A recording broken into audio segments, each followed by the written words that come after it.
Bismillah, alhamdulillahirabbil alamin wa bihi nasta'in wa ala umuri dunya waddin. Wassalatu wassalamu ala asrofil anbiya'i wal mursalin wa ala alihi wa sahbihi ajmain, amma ba'd. Pertama-tama marilah kita panjatkan puji dan syukur kita kehadirat Allah karena kita dapat berkumpul di ruang kantor ini. Salawat dan salam tak lupa kita haturkan kepada junjungan kita Nabi besar Muhammad sallallahu alaihi wasallam. Semoga kita mendapatkan syafaatnya di yaumil akhir nanti. Baik yang terhormat Ibu Kepala Sekolah SD Cengkareng Barat 20 Petan, Ibu Yayu Sri Rahayu SPD, dan rekan-rekan guru yang saya hormati. Iya, mohon maaf mengganggu waktunya. Hari ini saya akan mempresentasikan tentang pelatihan saya yang saya lakukan tanggal 9 November lalu, yaitu pengimbasan modul pendidikan guru penggerak dengan temanya budaya positif. Sebelumnya sambutan dari Ibu Kepala Sekolah, Ibu Yayu Sri Rahayu, dipersilahkan.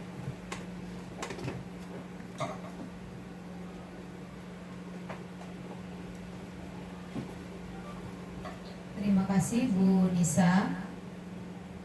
Assalamualaikum warahmatullahi wabarakatuh. Selamat pagi. Sehat semua untuk semuanya. Salam sejahtera untuk kita semua. Alhamdulillahirabbil alamin. Senantiasa kita panjatkan kehadirat Ilahi Robbi atas segala nikmat yang telah diberikannya kepada kita, yang masih kita rasakan. Semoga kita akan selalu mendapatkan dan merasakan nikmat-nikmatnya dan menjadikan kita hamba-hambanya yang bersyukur. Salam dan salawat kita atas junjungan Nabi besar Muhammad SAW. Semoga kelak kita akan mendapatkan syafaatnya di yaumil akhir. Salam sejahtera untuk kita semua. Alhamdulillah, kita bertambah lagi satu guru kita, teman kita dalam mengikuti program guru penggerak. Ini baru pengimbasannya, tapi mudah-mudahan dengan guru pengimbasan ini Bu Nisa akan tertarik dan mau mengikuti untuk menjadi guru penggerak, karena nanti menjadi guru penggerak banyak istilahnya sudah mempunyai SIM untuk selanjutnya ke depan, tinggal kita ikuti program-program pemerintah selanjutnya. Di pengimbasan modul PGP ini Bu Nisa mendapatkan modul yang harus dibahas, yaitu tentang budaya positif. Bertambah lagi dengan mengikuti program ini, berarti budaya positif dari rekan kita bertambah lagi untuk menyebarkannya dan mengaplikasikannya nanti ke peserta didik. Tentunya kembali saya ingatkan bahwa untuk memiliki budaya positif yang nanti bisa dikembangkan menjadi karakter bagi peserta didik, tentunya kita juga harus memiliki nilai-nilai positif yang nantinya akan menjadi teladan bagi anak-anak. Bapak Ibu guru, mudah-mudahan juga tertantang untuk mau mengikuti program guru penggerak selanjutnya yang diawali dengan pengimbasan oleh Bu Nisa. Mungkin nanti juga ada lagi kelas 4. Ini Bu Nisa kelas 1 ya. Bu Nisa kelas 1, mungkin nanti kelas 4, kelas 2, kelas 5, dan tahun depan kemungkinan semuanya sudah melakukan kurikulum merdeka. Ya Bapak Ibu, jangan kita terhenti dengan rasa nyaman yang kita nikmati sekarang. Belajar terus, kita menyuruh anak untuk belajar tapi kitanya tidak belajar. Jangan sampai kita nanti kalah dari siswa kita. Kita harus lebih dari mereka. Ya, pada itu jangan kita belajar terpatok oleh usia, belajar terpatok oleh gelar kita, belajar terpatok oleh posisi kita. Kita udah guru, tidak perlu belajar, bukan seperti itu. Kita harus terus belajar sampai sepanjang hayat. mungkin ini saja yang dapat saya sampaikan sebagai pengantar dari penimbasan modul PGP budaya positif yang disampaikan oleh Bu Anissa. Terima kasih. Assalamualaikum warahmatullahi wabarakatuh.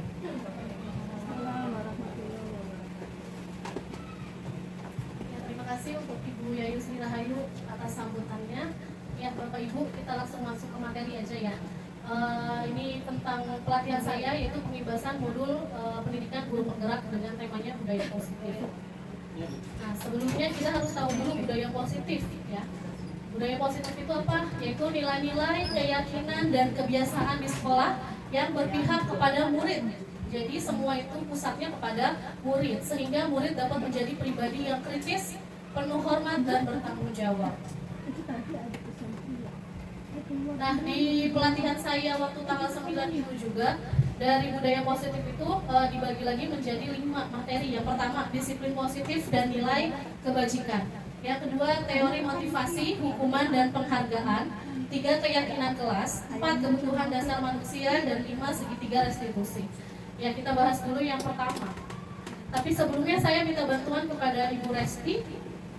Boleh? Oh ya, Ibu Resti boleh tolong tuliskan hal penting apa yang ada di hidupnya Bu Resti. Ya. Satu aja penulisan. Ya, satu aja. Satu hal yang paling berharga dalam hidup Ibu sendiri. Sudah? Boleh maju ke depan. Saya juga minta bantuan kepada Ibu Meria. Itu boleh dilipat. Hal yang sangat penting itu dilipat. Ya. Kemudian digenggam. Digenggam. Apa tadi kecil?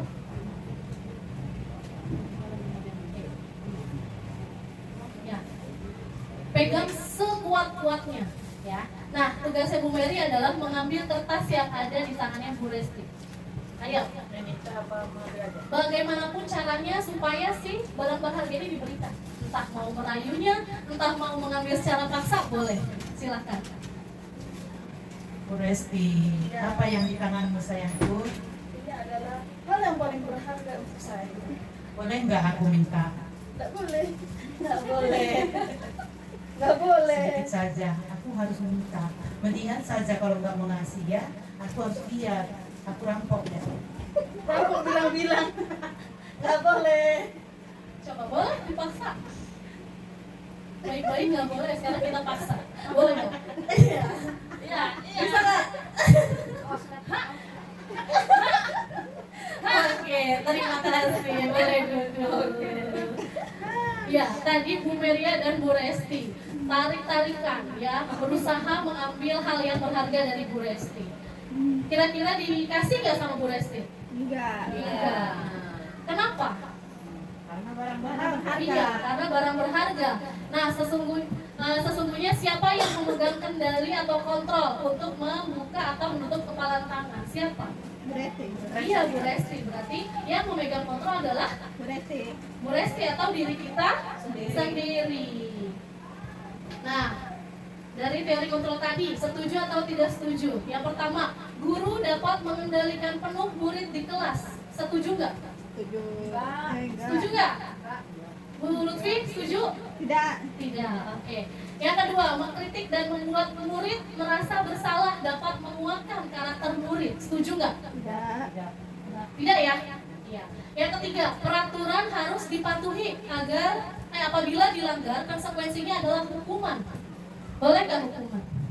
Boleh. Boleh. Setuju atau tidak? Peraturan harus dipatuhi apabila dilanggar konsekuensinya adalah hukuman. Setuju ya. Boleh nggak? Boleh. Boleh. Asal hukumannya positif ya. Yang keempat, orang dewasa memiliki hak memaksa. Boleh nggak Bapak Ibu? Tidak boleh. Nggak boleh. Dan yang terakhir, hadiah itu penting untuk memotivasi murid. Setuju nggak? Boleh. Enggak. Enggak. Enggak. Nanti kita bahas di modul selanjutnya. Kenapa hadiah itu penting untuk tidak penting, maksudnya untuk memotivasi murid. Oke, di sini selanjutnya adalah ilusi bahwa semua penguatan positif, efektif, dan bermanfaat. Jadi semua itu adalah ilusi. Penguatan positif, efektif, dan bermanfaat itu adalah ilusi. Yang kedua, ilusi bahwa kritik dan membuat orang merasa bersalah dapat menguatkan karakter. Berarti itu cuma ilusi kita aja.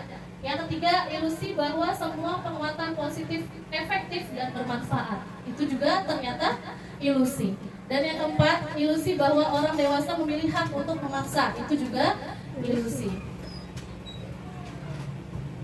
Nah, di sini ada teori kontrol dari Dr. William Glasser. Ya.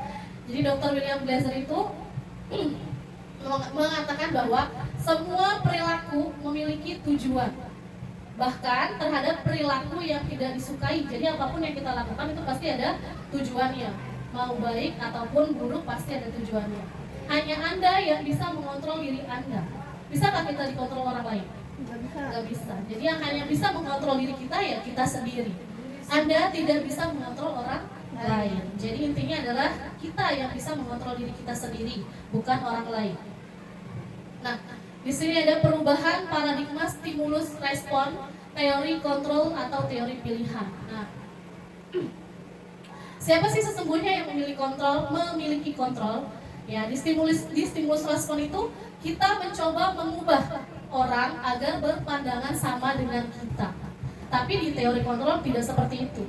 Yang ada adalah kita berusaha memahami pandangan orang lain tentang dunia. Jadi kita pahami pandangan orang lain tentang dunia.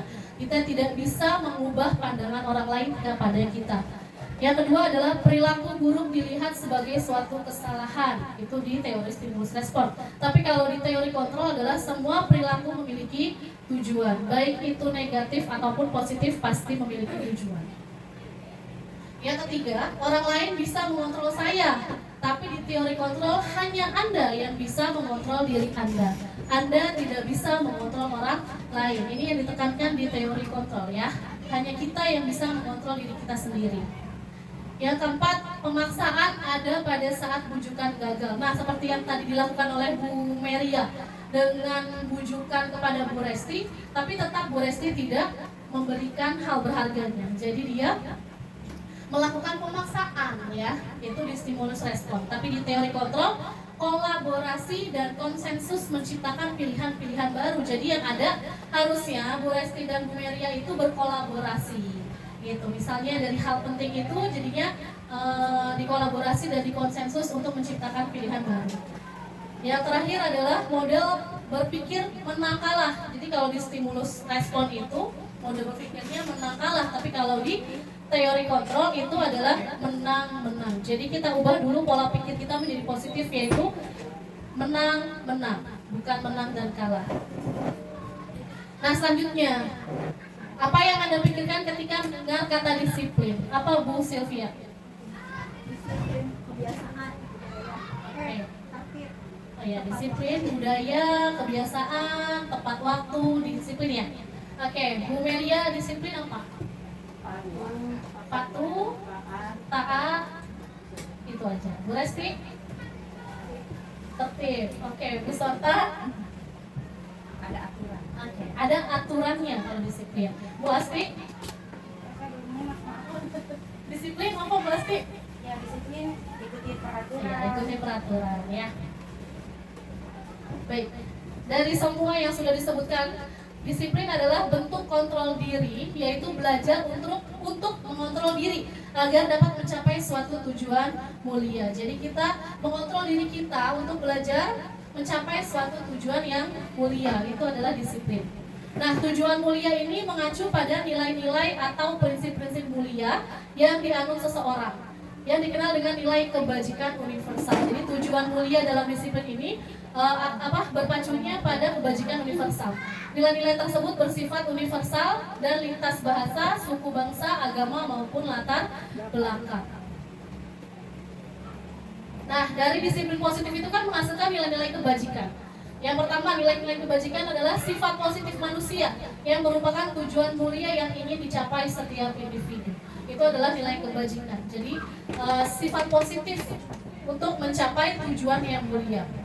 Nah, nilai kebajikan setiap perilaku atau perbuatan pasti memiliki suatu tujuan ya. Apapun yang kita lakukan pasti memiliki tujuan.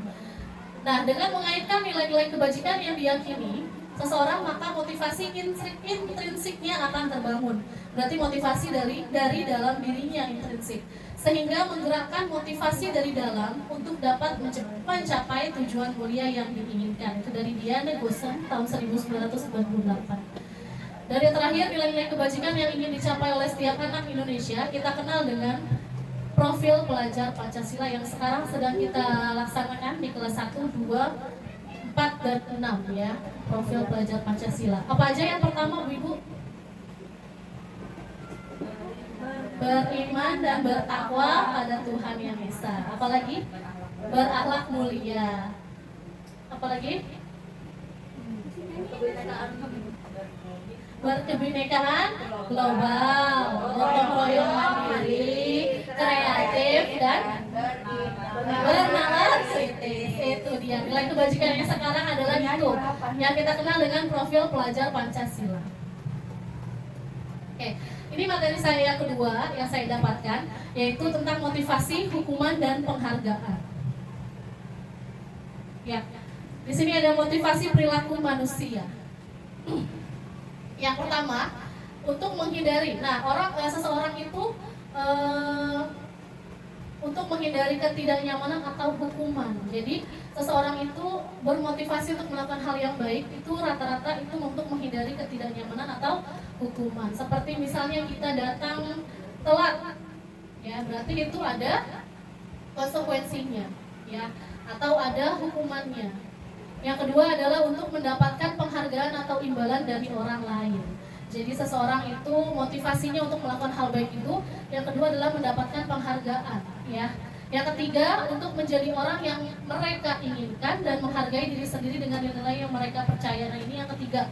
Ini yang paling bagus, motivasi dari dalam dirinya untuk menjadi orang yang mereka inginkan dan menghargai diri sendiri. Jadi kita melakukan sesuatu itu untuk menghargai diri kita sendiri, bukan untuk menghindari ketidaknyamanan atau hukuman ataupun mengharapkan imbalan. Jadi semua itu datang dari diri kita sendiri yang ingin dihargai atau menghargai diri sendiri. Selanjutnya adalah apa sih perbedaannya hukuman dan konsekuensi? Sekarang boleh nggak sih Bu kita ngasih hukuman ke anak? Iya, tidak boleh. Jadi kata-kata hukuman itu kita ganti menjadi konsekuensi. Nah, di hukuman itu perbedaannya yang pertama adalah sesuatu. Kalau hukuman itu sesuatu yang menyakitkan harus terjadi. Misalnya anak suruh push up, itu menyakiti dia atau tidak? Iya, jadi itu namanya hukuman kalau sifatnya menyakiti. Kalau di konsekuensi itu sesuatu harus terjadi. Jadi kita berikan dulu sebelumnya kesepakatan atau keyakinan. Nah, apabila dia melanggar, nah itu adalah konsekuensi yang harus terjadi. Dan dia tahu, gitu kan. Kalau hukuman itu biasanya dadakan. Misalnya belum disepakati sebelumnya, tapi kalau konsekuensi itu sudah disepakati sebelumnya. Yang kedua, membuat anak sakit fisik maupun hati untuk jangka waktu yang lama, ya seperti hukuman fisik, suruh lari, itu kan menyakiti fisik, maupun perkataan kita, ya itu juga bisa menyakiti hatinya dan untuk jangka waktu yang lama. Jadi sifatnya menyakitinya lama, ya. Ya untuk konsekuensinya, jadi kalau untuk konsekuensi membuat anak merasa tidak nyaman dalam jangka waktu pendek, ya jadi tidak berkepanjangan kalau konsekuensi. Yang ketiga, anak membenci kedisiplinan, itu hukuman. Ya, endingnya atau efeknya adalah anak membenci kedisiplinan. Tapi kalau konsekuensi, anak menghargai disiplin. Nah, hukuman juga bersifat paksaan, ya kita memaksa. Anak itu mau atau tidak, tapi tetap kita paksa. Itu namanya hukuman. Tapi kalau konsekuensi adalah stimulus dan tanggapan. Selanjutnya, mendorong anak menyakiti diri sendiri, itu hukuman. Tapi kalau konsekuensi adalah mendorong anak agar mudah menyesuaikan diri. Misalnya kita sudah buat kesepakatan kelas, dia melanggar gitu kan, berarti dia harus tahu, dia harus bisa menyesuaikan diri. Misalnya datang tepat waktu, berarti dia menyesuaikan diri untuk datang sebelum jam belajar dimulai. Nah, kalau hukuman konsep diri yang buruk, tapi kalau konsekuensi adalah konsep diri yang baik karena kita menggunakan hal-hal positif. Nah, di hukuman itu adalah anak belajar untuk menyembunyikan kesalahan. Jadi dia karena ada hukuman itu, dia sudah berbuat, jadinya dia disembunyikan, takut mendapatkan hukuman. Tapi kalau di konsekuensi, anak belajar untuk mematuhi peraturan. Yang selanjutnya kalau di hukuman itu adalah marah, rasa bersalah, dipermalukan, merasa tak dihargai. Tapi kalau di konsekuensi, kehilangan hak, dibuat tidak nyaman, diasingkan untuk sementara. Itu adalah perbedaan hukuman dan konsekuensi. Jadi kita jangan lagi pakai kata-kata hukuman, tapi konsekuensi. Oke, ini adalah tindakan guru, ya. Misalnya, menurut Bapak Ibu ini hukuman atau konsekuensi ya? Yang pertama mencatat 100 kali di dalam buku kalimat, saya tidak akan terlambat lagi karena terlambat ke sekolah. Konsekuensi atau hukuman? Iya, hukuman, karena itu menyakiti anak ya. Yang kedua, lari mengelilingi lapangan basket 2 kali karena terlambat hadir di sekolah. Hukuman atau konsekuensi? Hukuman. Yang ketiga, murid diminta untuk push up 15 kali karena tidak menggunakan masker ke sekolah. Hukuman atau konsekuensi? Iya, karena nggak ada hubungannya ya Bapak Ibu antara push up dengan masker di sekolah ya. Selanjutnya, menggantikan kertas tugas teman yang telah dicoret-coret. Konsekuensi. Kenapa konsekuensi? Karena bernilai positif. Iya betul, karena bernilai positif. Dia harus sifat apa itu yang harus dikembangkan berarti? Bertanggung jawab. Iya, bertanggung jawab karena dia sudah mencoret-coret kertas temannya, berarti dia harus bertanggung jawab untuk menggantikannya. Itu namanya konsekuensi. Selanjutnya, membersihkan tumpahan air di meja tulis karena tersenggol pada saat belajar. Iya, konsekuensi karena belajar. Iya sama ya Bu, bertanggung jawab juga gitu ya, membersihkan betul ya. Kalau selanjutnya, murid disuruh untuk mengenakan sepatu seharian di sekolah karena tidak mengenakan sepatu hitam. Hukuman apa? Konsekuensi? Hukuman. Iya. Dipermalukan. Iya betul, hukuman. Jadinya dia dipermalukan. Efeknya kalau dipermalukan itu pasti jangka panjang. Takutnya dia nggak mau sekolah lagi. Selanjutnya, lari mengelilingi lapangan basket 2 kali karena terlambat 10 menit untuk pelajaran PJOK. Nah ini, hukuman atau konsekuensi? Lari mengelilingi lapangan basket. Hukuman. Hukuman? 10 menit. Iya. Kenapa konsekuensi di sini? Karena berhubungan. Jadi kalau sesuatu berhubungan, misalnya itu kan di pelajaran PJOK. Nah dia terlambat 10 menit, berarti dia lari 2 kali putaran. Itu kan sama aja pemanasan. Pemanasan. Iya, jadi ada kesinambungan gitu Bu. Jadi kalau kita mau ngasih hukuman itu berkesinambungan, misalnya PJOK berarti dengan lari. Larinya pun tidak 10 kali putaran, tidak. Cukup 2. Untuk apa? Untuk pemanasan. Itu namanya konsekuensi. Nah yang terakhir, penghargaan ya. Nah ternyata penghargaan yang pertama adalah penghargaan merusak hubungan. Ternyata penghargaan itu dapat merusak hubungan. Apa contohnya? Contohnya pemberiannya tidak sesuai dengan apa yang diharapkan. Cakep, betul. Apalagi? Terus yang memberi merasa ada timbal balik, Ya. boleh merusak hubungan. Betul. Ya betul sekali Bu Asti. Jadi penghargaan merusak hubungan contohnya seperti itu. Ada juga misalnya kita memberikan penghargaan hanya kepada siswa yang berprestasi misalnya. Siswa yang kurang jadi merasa tidak diperhatikan oleh gurunya sehingga timbullah hubungan yang tidak baik antara guru tersebut dengan siswa. Yang kedua, ternyata penghargaan itu pengaruh jangka pendek dan jangka panjang, yaitu kalau misalnya jangka panjangnya intinya penghargaan itu adalah dapat berpengaruh jangka pendek dan jangka panjang. Yang ketiga adalah penghargaan mematikan kreativitas. Maksudnya apa Bu? Jadi anaknya melakukan sesuatu itu Karena karena ada maunya, Iya betul Bu Silvi. jadi tidak berkembang. Iya betul. Jadi anak itu melakukan sesuatu karena ada hadiahnya, ada penghargaannya. Jadi kreativitas dianya udah stuck di situ. Ya, jadi tidak berkembang kreativitasnya. Dan selanjutnya penghargaan menurunkan kualitas. Sama seperti tadi. Jadi mereka melakukan itu karena ada penghargaan. Jadi tidak semaksimal mungkin. Yang penting udah saya melakukan itu, gitu. Ya. Selanjutnya penghargaan. Oh, sama ya.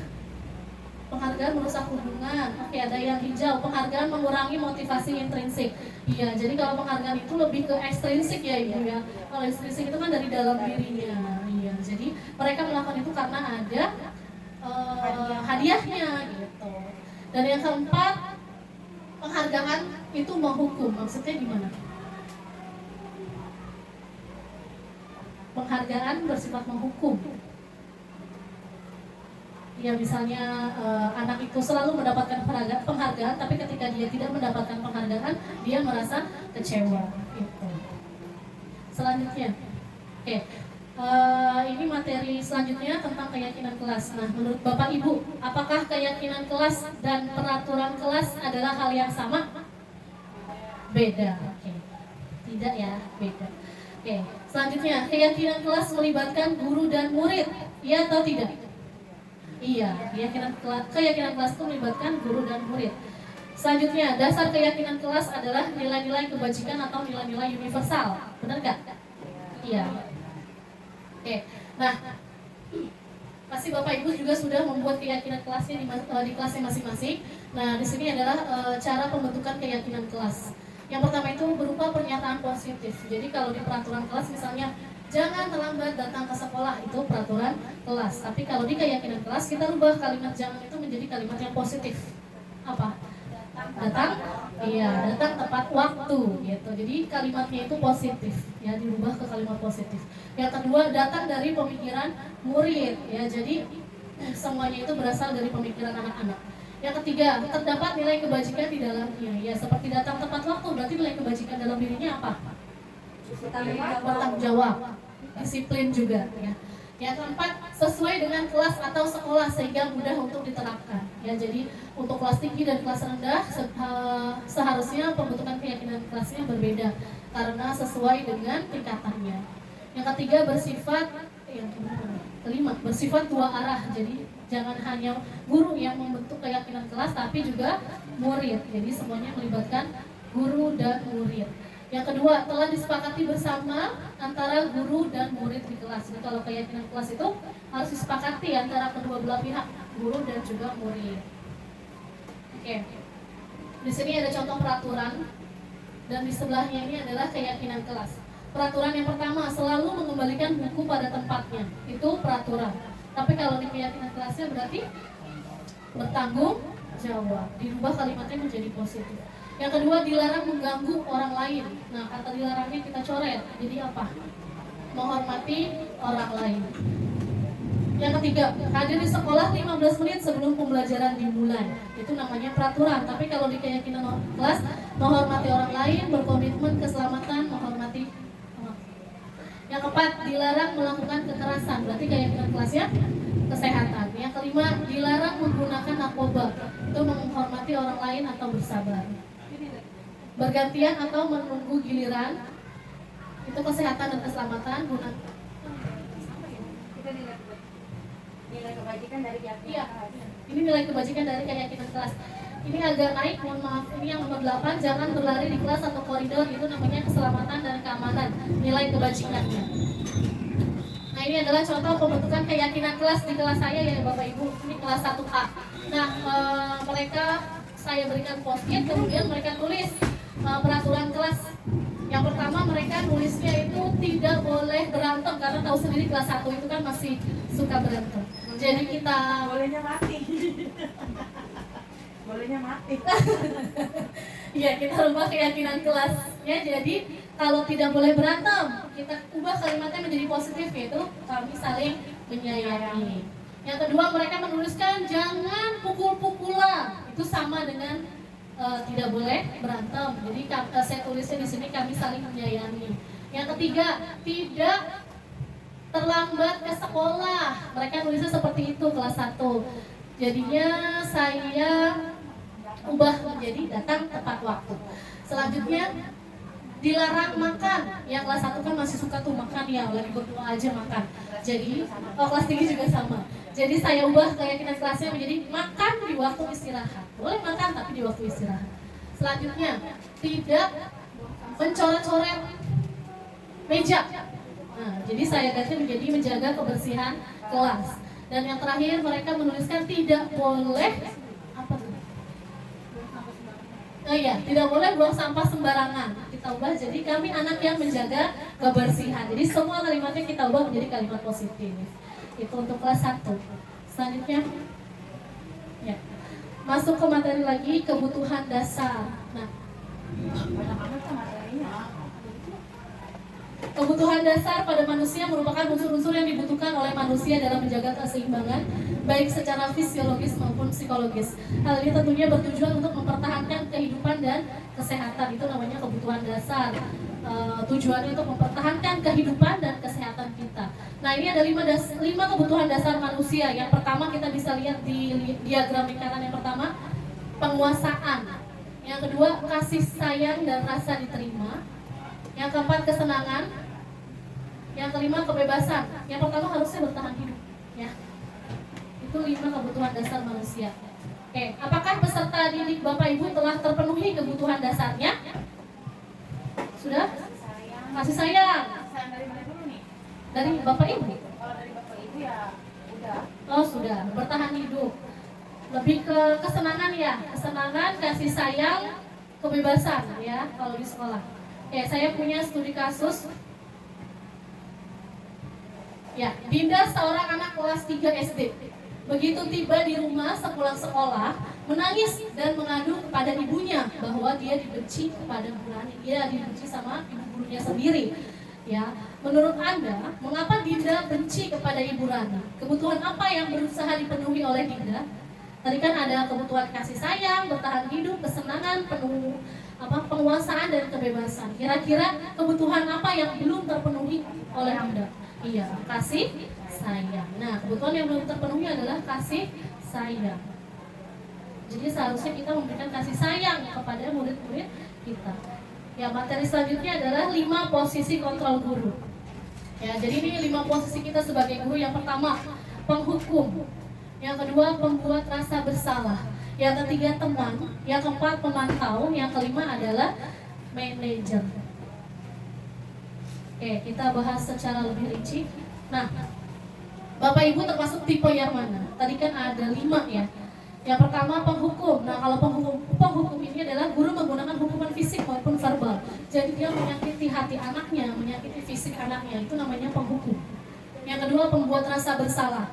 Guru pembuat rasa bersalah akan membuat keheningan yang membuat orang lain merasa tidak nyaman, bersalah, atau merasa rendah diri. Contohnya apa, Bu, pembuat rasa bersalah? Itu yang harus hukum tadi. Jadi kita bikin mental si anak down. Kalau pembuat rasa bersalah, kita membuat mental anaknya menjadi down. Misalnya dia menumpahkan meja, menumpahkan air ke meja. Terus kita bilang, kok bisa sih? Jadi kita merasa pengen dikasihani sama murid. Itu namanya membuat rasa bersalah. Yang ketiga adalah teman. Nah, ini dia. Guru akan berupaya mengontrol murid melalui hubungan yang baik dengan murid. Ini guru sebagai teman. Yang keempat, guru sebagai pemantau. Maksudnya apa? Guru mengawasi. Pada saat kita mengawasi, kita bertanggung jawab atas perilaku orang-orang yang kita awasi. Jadi kalau sebagai pemantau ini kita cukup memantau anak. Ya. Dan yang terakhir, ini yang paling oke, sebagai manajer. Posisi guru berbuat sesuatu bersama murid. Jadi sama-sama nih kita sama murid. Mempersilahkan murid mempertanggungjawabkan perilakunya. Misalnya ada yang berbuat negatif, nah kita anak tersebut harus mempertanggungjawabkan. Mendukung murid agar memperoleh solusi atas masalahnya. Jadi kita mencarikan solusi untuk masalah anak tersebut. Nah, kira-kira Bapak Ibu tipe yang mana? Penghukum, pembuat rasa bersalah, teman, pemantau, atau manajer? Membuat rasa bersalah, iya, apalagi? Iya, kadang-kadang kita juga menghukum, apalagi? Teman ya, apalagi kelas 1. Itu guru sebagai teman, kita harus masuk ke dunianya mereka dulu. Ya, kita identifikasikan Bapak Ibu dari kelima posisi kontrol guru tadi.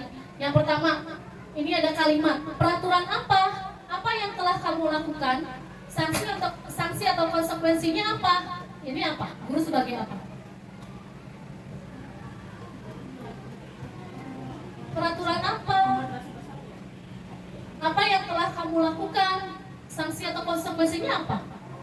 Iya, apa? Pemantau. Jadi dia hanya memantau. Dia cuma tanya nih, peraturannya apa? Apa yang sudah kita sepakati, ya kan? Terus apa yang telah kamu lakukan? Sanksi atau konsekuensinya apa dari tindakan yang kamu lakukan? Itu pemantau. Nah, yang di tengah, ayo bantulah demi Bapak ya. Ayo ingat tidak bantuan Bapak selama ini.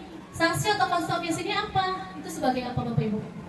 Iya, sebagai teman, bahasanya ringan kan, kalau sebagai teman bahasanya ringan. Misalnya, ayo bantulah demi Bapak ya, gitu. Itu sebagai teman. Dan yang terakhir, apa yang kita yakini? Apakah kamu meyakininya? Jika kamu meyakininya, apakah kamu bersedia memperbaikinya? Apa rencanamu untuk memperbaikinya? Ini apa masuknya? Manajer. Iya, betul. Ini adalah manajer ya. Oke, tipe manakah yang paling ideal menurut Bapak dan Ibu? Manajer. Iya, sebenarnya sebagai manajer. Ya, kita sama-sama belajar untuk menjadi manajer.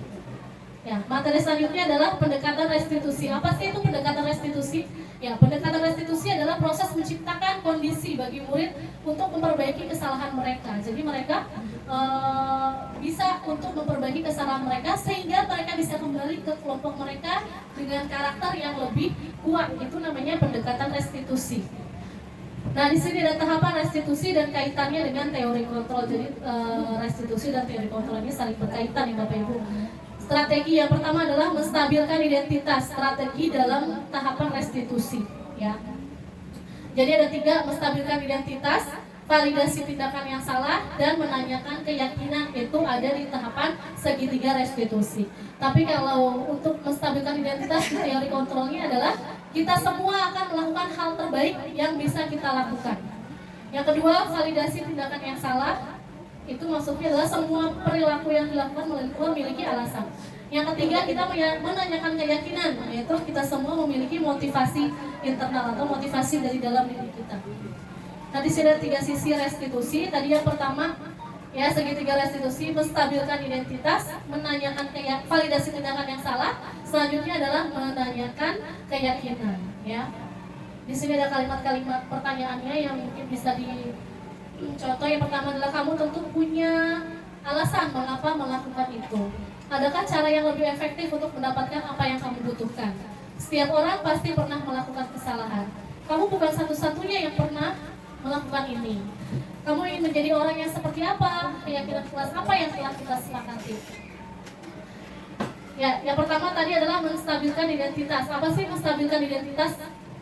Tahapan yang pertama ini adalah kalau kita ingin menjadi reflektif, maka kita harus meyakinkan si anak dengan cara mengatakan kalimat ini. Ini adalah contoh kalimat dalam menstabilkan identitas.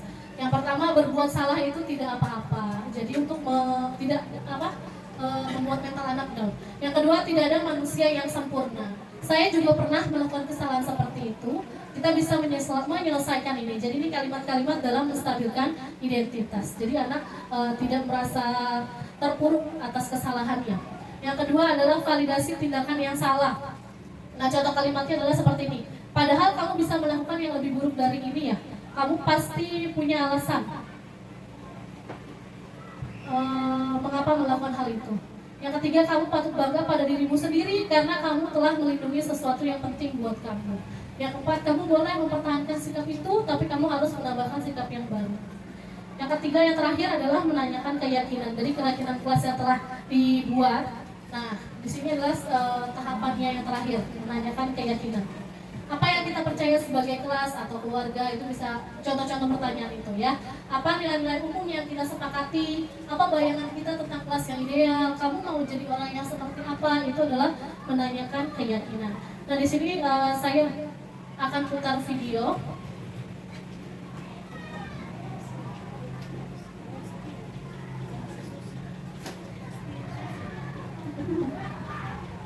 Ya, contoh penerapan segitiga restitusi.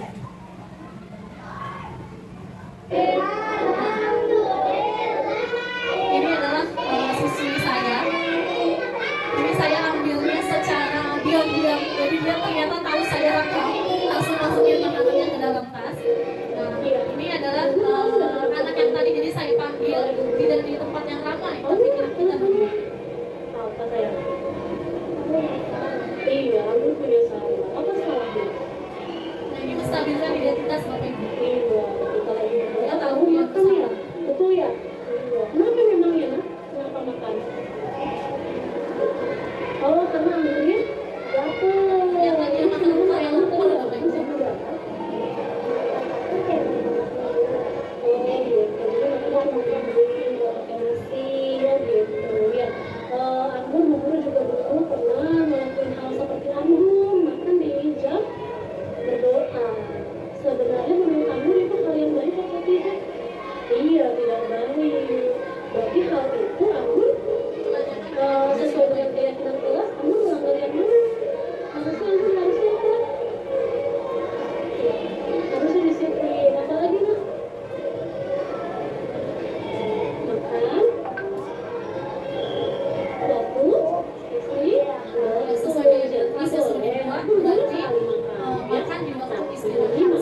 contoh penerapan segitiga restitusi. Ya Bapak Ibu, sekian dari presentasi saya. Terima kasih untuk waktu yang sudah diluangkan. Terima kasih banyak. Wassalamualaikum warahmatullahi wabarakatuh. Oke. Anak-anak, ya. Hari ini kalian sudah tulis peraturan kelas dan sudah ditempel. Bu Guru, belum. Boleh tempel? Ya, nah, tempel. Bu Guru akan bacakan, ya. Peraturan kelasnya, ya. Peraturan kelas. 1A, ya. Kita baca, ya.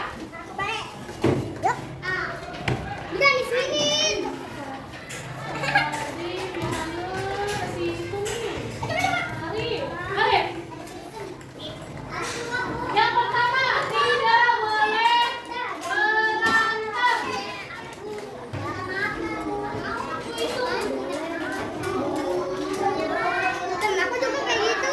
Oke, ya. Rata-rata menulisnya tidak boleh berantem. Ada lagi, jangan pukul-pukulan.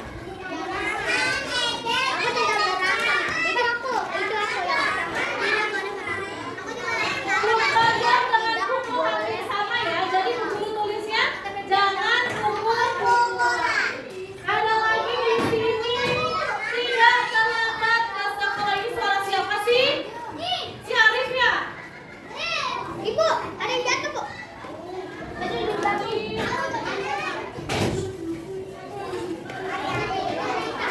Tidak boleh apa tadi? Tidak terlambat.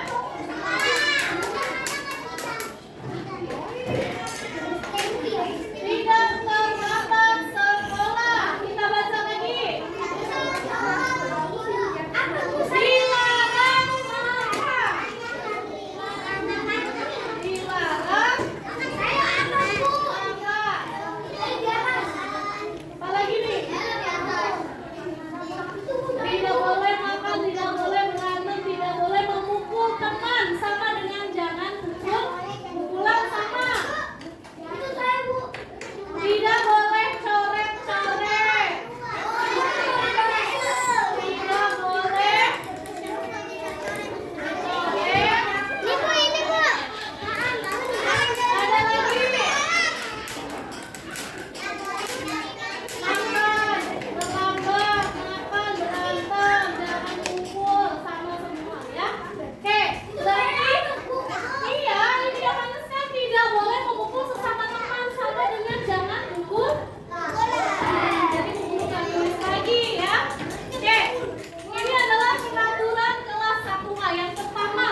Iya. Anggun tahu nggak kenapa dipanggil oleh bu guru? Tahu nggak alasannya? Apa sayang? Aku nggak salah. Iya, Anggun punya salah. Apa salahnya? Maka sambil berdoa. Iya, kita lagi berdoa, Anggun makan ya? Betul ya? Iya, kenapa memangnya nak? Kenapa makan? Oh, karena Anggunnya lapar. Emang semalam, emang tadi nggak makan sebelum berangkat?